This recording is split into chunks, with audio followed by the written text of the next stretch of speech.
What is dividend? Companies के quarterly results आते हैं, उसके सेमी एनुअल रिजल्ट्स आते हैं, उसके एनुअल रिजल्ट्स आते हैं, और वो कंपनीज़ जो प्रॉफिट अर्न करती हैं, वो उसमें से कुछ पार्ट अपने शेयर होल्डर्स में डिस्ट्रीब्यूट कर देती हैं, जिसको डिविडेंड कहते हैं। अब ये मैंडेटरी नहीं है कि हर कंपनी जो प्रॉफिट अर्न कर रही है वो डिविडेंड भी दे।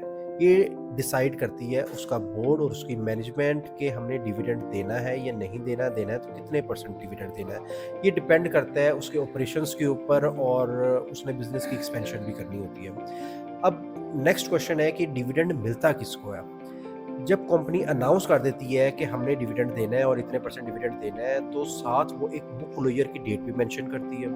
बुक क्लोजर की डेट से 2 दिन पहले एक्स डेट होती है, जिससे पहले-पहले आपके शेयर्स बाय होने चाहिए। अब ये बुक क्लोजर की डेट वैसे पीएसएक्स की वेबसाइट के ऊपर भी आ रही होती है कि जिन कंपनी वो एक लिस्ट आ रही होती है, जिन कंपनीज़ ने डिविडेंड अनाउंस किया होता है, साथ मेंशन होता है कि ये शेयर इस दिन एक्स होगा।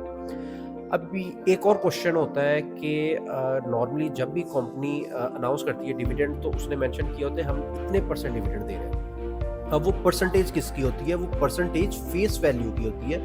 99% केसेस के अंदर वो जो शेयर्स की फेस वैल्यू होती है रुपीज़ 10 होती है।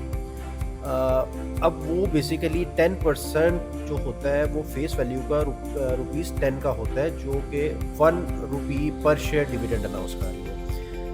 अब ये जो डिविडेंड है ये नेट ऑफ टैक्स के बाद डायरेक्टली आपके अकाउंट के अंदर क्रेडिट हो जाता है। इस टाइम पे जो टैक्स का जो डिविडेंड के ऊपर टैक्स है उसका जो रेट है वो इस टाइम पे 15% हो जाता है।